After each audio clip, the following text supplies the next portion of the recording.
we've got Connor up next. And Connor's here with us, so I'll read a little intro while he gets himself all set up. So Connor Olson has a background in CRE brokerage in both institutional landlord and tech tenant representation. He also has SaaS and consulting experience. Most recently, Connor came from the VC-backed startup world where he helped grow a logistics tech business by a factor of 15. And his endeavors to remove the friction between data, assets, and people at WorkSpace is the marriage of his commercial real estate background and passion for technology and software. Thanks, Connor. Thank you, Bethany. You're all set. All right, right on. Thanks everyone for attending today. I'm gonna ask you guys to all do me a favor quickly before I jump into the actual demo. So we'll close your eyes and think about what would be harder. To go back in time 20 years after seeing the future, or to move 20 years into the future. I think nostalgia aside, most people prefer the future because it's hard to give up the comforts of the modern age. So imagine it's 1980. You're lucky enough to be working on a mini computer, one of those washing machine sized things that takes up an entire room.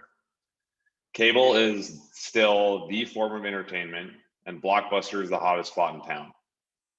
The only way to send money to one another is through snail mail. No EFT, no PayPal, no Venmo. Large staffs of accountants are keeping paper ledgers to run their business. And then they relied on spreadsheets for decades before software changed their lives. Well, it's amazing to see how different work and life looked. And it's crazy to think how much things have changed. We certainly can't imagine using the tools of the 80s to run our lives now. At WorkSpace, we believe commercial real estate will work completely differently in 10 years. Talented people can be their best selves. Decisions will be made more quickly. And the bar for returns and competition will be raised, fueled by technology and efficiency. Real estate has long been an industry bogged down by tons of manual processes and inefficient procedures. And digital transformation still has a long way to go. For that reason, when it comes to doing our day jobs in commercial real estate, we still rely on the manual processes of yesterday and the multiple logins of the point solutions we've implemented over the years to solve for different areas of our business. We heard this story over and over when we talked to asset managers and landlords. Things are working, but chasing down answers, living in Excel, and solving for problems point by point across the business lacks efficiency and scale. What we want is one place to command our business and our days from, and this is where WorkSpace was born. Sure, you have solutions across your business that I mentioned that solve for, among other things, accounting, leasing, forecasting.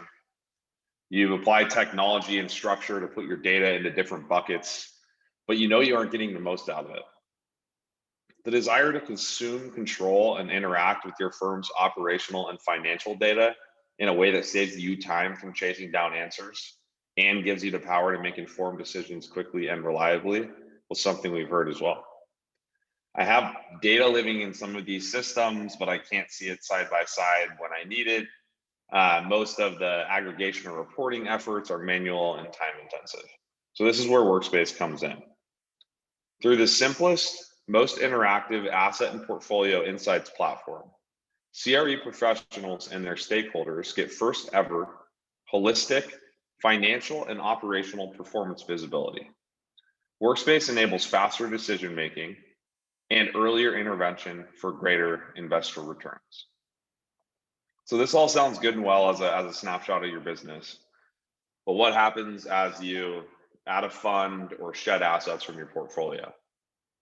What about when you add systems or instances of accounting software, or you bring another JV on? WorkSpace is built not only with scale in mind, but with scale as a core competency to support this. We power over 30 billion in AUM for our customers in accounting right now. We work with some of the largest asset managers in the world. Our ubiquitous process and attentive team make rolling assets on and off of your portfolio a seamless process that you never miss a beat. And you can always count on the data you're seeing being up to date and reliable. So I'm going to share my screen now. After my 5-minute intro, I appreciate you guys bearing with me to kind of set the context there. And let me show you what this looks like through the eyes of one of our users.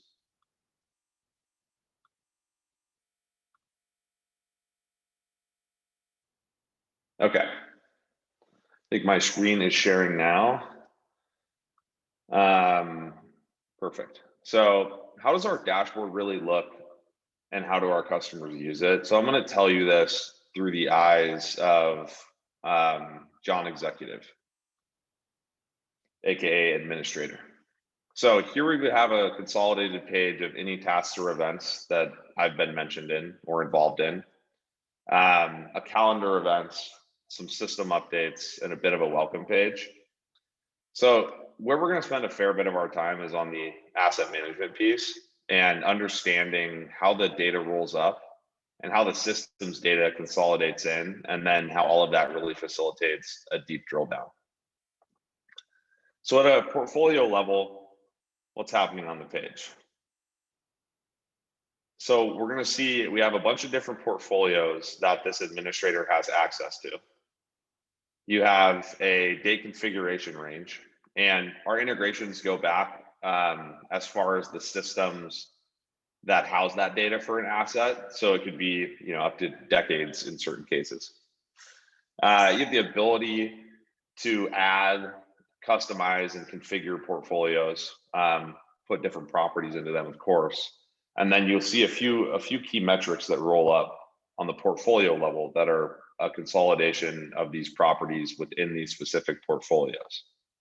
And something I want to highlight here and take a step back for a second is most of the hard work's already done by the time you get to this point, right? Because you're seeing these metrics in the aggregate, and that is the data that's being brought in from all of your different point solutions sitting side by side in a presentable, consumable way.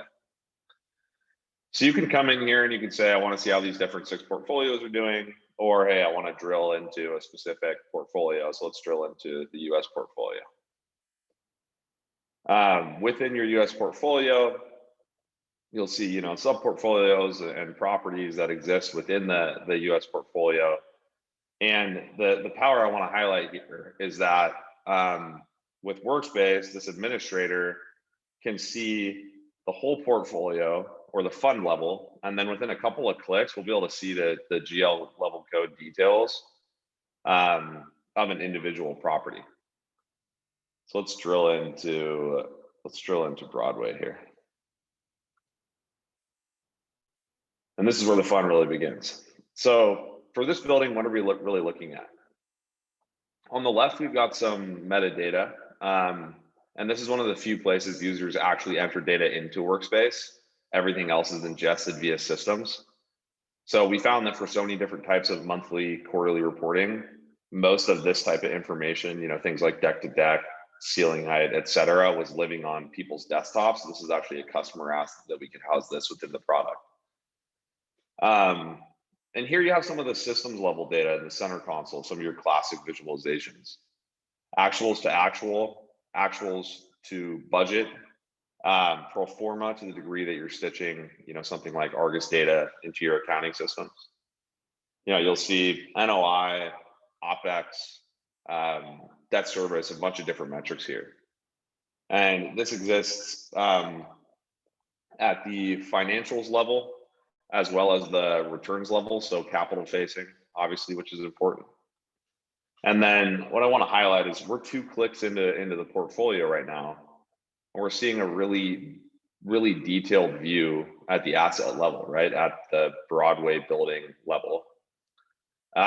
So let's say, all right, OPEX is doing something funky here from March to April.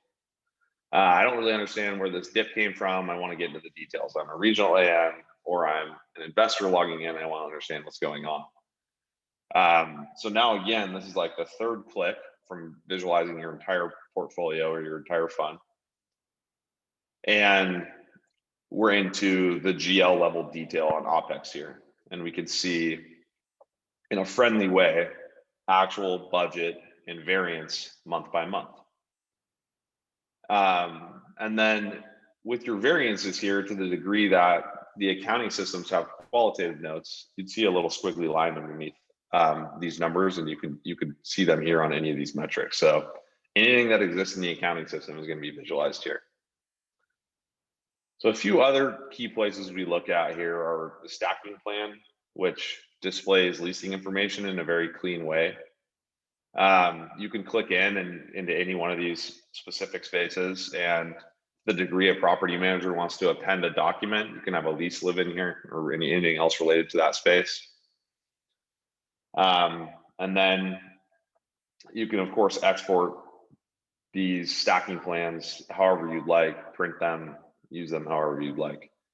And then here's a place, pipeline, here's a place where we integrate with BTS. You can see all the information you want to see, details about a lease, terms, key contacts, and so on.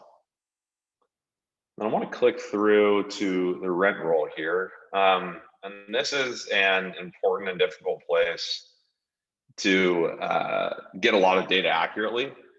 So a lot of folks in the workspace product spend a lot of time here. So this is definitely a place that we're really proud of. But the key to all of this really is like, how detailed do the financials go, and are they all right?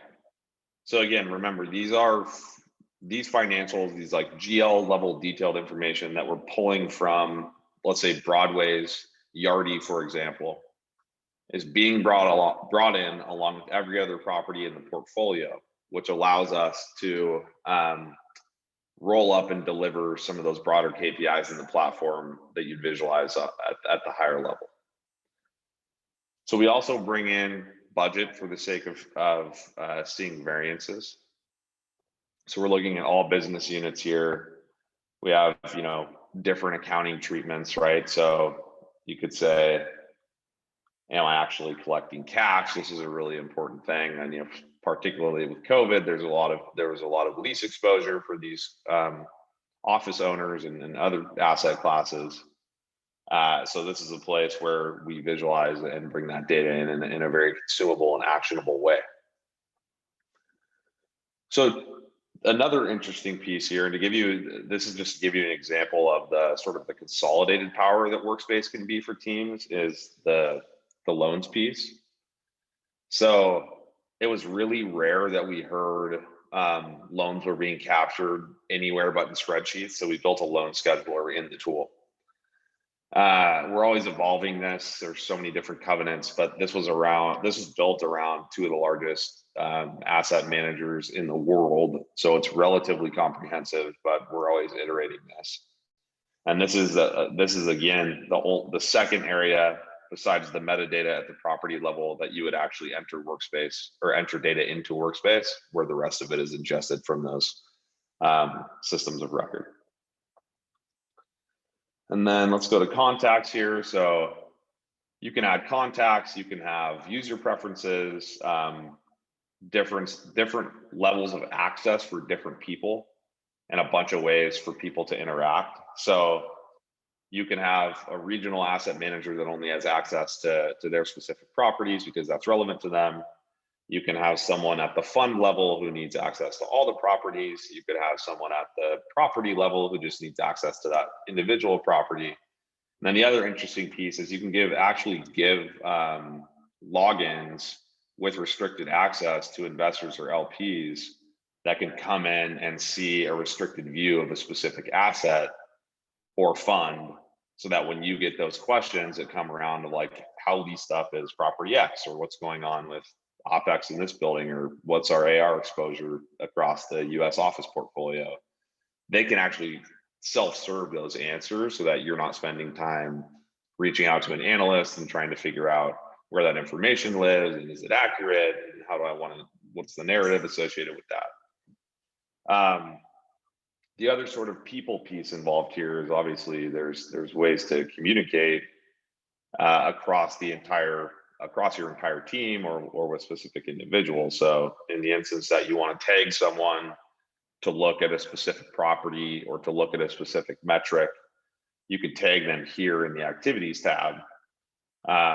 Just simply at them at Bethany. Please look at leasing data for Broadway. And that'll post at the property level, and then also on that homepage, when they log in, they'll see all their pings, and they will also receive an email notifying them that they've been mentioned in a comment and there may be something that's important to go pay attention to. So another place I want to show you. So this is the last place I want to show you sort of is the portfolio view. So, hey, the drill down is great, but now I want to see the data across the portfolio. So if I want to see the properties by person in my org, like I want to see how well Bethany's assets are performing, I could just select that here and see some of those similar sort of KPIs rolled up based on those specific filters. You can also see that, a similar set of visualizations. And then the other piece you get here is kind of a quick heat map of favorable and unfavorable variance to plan, which is obviously nice to understand how well things are performing. So when I think about this, I think about sort of the power you can have to aggregate data across the fund, across a portfolio, across a strategy, but also again, with a few clicks, you get to see documents, leasing information, rent rolls, KPIs, and sort of that simple drill down and lift up is really what's empowering a lot of the insights and the workflow that go into our tool. And then I'll also add, we are always expanding the way our tool interacts and integrates with different systems. So it's like we are absolutely built with scale in mind. So we have a robust engineering team that's continually adding different partners onto the system. So I didn't want to spend too much time in the product. I want to give you a high level view. I'm obviously happy to answer questions after this, but let's talk a little bit about sort of what's next for WorkSpace. So we have a communal philosophy as a team, which is what's best for our users is best for our company. So over the last several months, we've reached out to several of our customers as advisors to uncover the best new areas for WorkSpace. And there's some really exciting things on the horizon from that perspective. So without saying too much, we're looking at a more robust integration with Argus, expanding our suite of KPIs and sort of business intelligence, and then potentially launching an enhanced debt and loans module. So that's all exciting, and stay tuned for updates from that perspective. So in summarizing all of that, WorkSpace charter is to help you liberate your data and unleash your teams to ultimately drive greater returns in your portfolio. The democratizing of your own data is really the first step in that, and that's what we want to help you do. So I'd love the opportunity to talk with you and your team to learn about the problems and opportunities you're facing in your businesses. And I'm going to stop my share from the product level right now, and I'll post up my my contact information. You can reach out to me, LinkedIn, text, email, however you'd like to. I'm happy to chat anytime. And so I'll share that right now.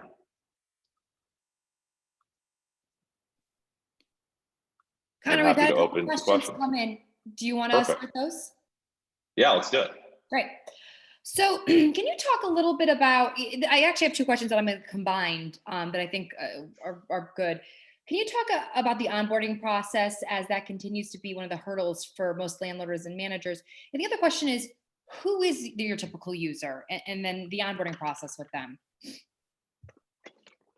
So it's a two-part question, I think. So our typical user is commercial real estate owners and operators that have portfolios made up of primarily office and industrial space. We also support retail and multifamily, but I'd say the whole share of our customers are large owner operators or investors or real estate PE firms that have office and industrial heavy portfolios. I think to go to another level on the user's question, there are a host of different people within those organizations that interact with the product in different ways, of course. So the C team, the executive at the executive level, is going to use WorkSpace differently than someone who's at the property level trying to really understand the nuance surrounding some of that operational and financial data within that property. And then the second question is about sort of onboarding and implementation. So we have, like I mentioned, we have a really large engineering team because it's obviously a technically heavy product through all of the integrations. But we also have a really large implementations team to make sure, because like to your point, that is a very common rub is, yeah, this all sounds good and well, but if it's going to take me 12 months to get this up to speed, and I have to spend hundreds of hours of human capital internally to do this, it may not pencil or it may not be worth it. So we built an implementation team to make it a like ubiquitous, seamless process, where most of the lifting, 90% of the lifting is done on the workspace side. So that's to say, we go in, we'll facilitate a Zoom meeting for a half hour per system of record, typically, to go in and help you download the right reports that you need, these sort of one-time XML reports, so that we can create those communication links between the data within your organization or your assets and workspace. So integration time varies, but I mean, it's typically something we can light up in 30 to 90 days, depending on the size of the portfolio.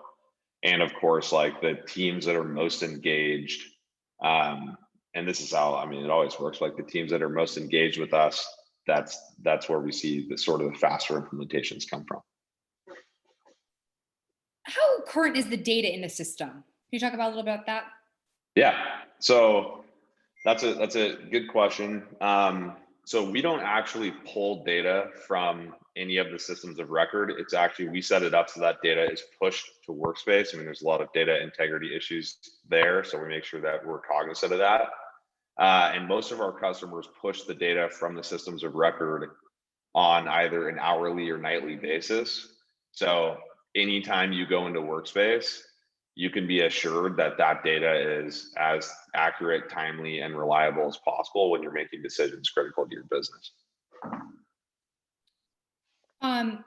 Another question just came in. Can you shed some light on the types of actionable insights your platform provides clients? Yeah. So there's a host of different insights and sort of KPIs. I think the question, I think what you're getting at is like, what sort of decisions can I make based on data in Workspace, or what sort of nudges can I get? And I think where a lot of that sort of narrative occurs is within being able to visualize sort of actual to actual, actuals to budget, pro forma, as well as favorable and unfavorable variances in a way that is consumable and that facilitates some of those insights. There's a host of different reporting mechanisms within Workspace as well. So we know that, yeah, there's this wealth, this breadth of data within the tool. How can we make the most use of that as a team here? So we've created, several different canned reports to show you sort of the operational or financial health of a specific asset, of a specific fund, based on some of the key things that our customers told us they would be looking at on a weekly, monthly, and quarterly basis. How can I use Workspace to help our investors get information? Yeah, so that's a really common question, and that's something that comes up a lot. And I alluded to it a little bit, but there's a lot, oftentimes your investors or your LPs or whoever those folks may be will be coming to you asking you for sort of fire drill information. Quickly, I need this. Quickly, I need this. I want to understand what's going on within X fund. I want to understand what's going on within the office portfolio. And you don't want them going in and looking at the whole tool as I displayed it. Like, you don't want them going in and visualizing GL level detail. I mean, they may or may not need that. But how Workspace is set up is you can create permissions for those investors to have their own login so that they can access those critical KPIs and answer those questions themselves. So like a large part of this is, let's create a sort of self-serving platform that allows folks to get answers on their own without having to use highly intelligent analysts and folks in accounting for administrative tasks and chasing down answers. Great, thanks for that. Let me go yeah. So we've gotten this question with another person, with another group, but I always think it's an important one. And I know you don't have a lot of time, but how do you Yeah. differentiate your platform versus the data sites that are in the market? What is the most unique? What's your differential? Yeah, between the data sites and the market. So I think if there's a couple of different things. One is if you have a, 10 to $100 billion or larger in assets under management, and you want to visualize that data in a meaningful way. This is like the typical build versus buy dilemma. You either have a robust IT team or a host of Tableau or BI developers that are spending, countless hours and financial resources to build something that is accretive to your business to sort of answer some of those questions, or you outsource that and outsource that what would be probably determined to be low value work in some instances to vendors or software providers like WorkSpace to say, if they have already built the robust engineering and technology to say that they can communicate with these different systems and give us our data visualized in a meaningful way, that's likely worth the investment instead of trying to build that on our own. And then we are like buy real estate for real estate. We are not, we don't visualize data or ingest data or communicate with data or work in a world that is outside of commercial real estate at all. So it's like the, jack of all trades, master of none. We are not trying to be that. We are trying to be the masters of the commercial real estate trade. So all of our insights, the entire way our portfolio interacts, the UX, all of that is specifically built around commercial real estate. Excuse me, Christopher asked a question about security and would his data be in a private cloud type arrangement? Yes, absolutely. So, and I'm happy to follow up, Christopher. I have a whole IT FAQ document that talks about all of our data integrity compliance. I know we're working right now on finishing up our SOC 2 compliance. And yeah, we have a host of different measures in place. It's all Microsoft Suite cloud based. But I'm happy to send more information on that. I'm not exactly the technical expert at WorkSpace, but I have all of that information. That is a common question that gets asked. And I will just say, we've been through the security vetting process of CBRE Global Investors and Angelo Gordon and really large shops that have scrutinized those processes intensely. So you can rest assured that we've been through that vetting process with some big names and have a lot of data integrity and security from that perspective. That's funny. The question that just came in is example of some of the clients you work with. So any names you there you go. Yeah, we have a few more on our website, but I think the two names that are typically most resonant within the asset management community, which is who I'm obviously a little more tailored towards speaking to today, would be CBRE Global Investors and Angelo Gordon are not only marquee customers that have been with us a long time, but have also helped us sort of co-develop the product in a number of ways that have made it more meaningful for some of our other customers. Well, thank you, Connor. That's it for questions. For those, please reach out directly to Connor if you want to continue this conversation. Thank you so much. We appreciate you. Yeah, thank you guys. I appreciate the time. And like Bethany said, I'm happy to answer any questions that come up. Thank you. All right. Thank you.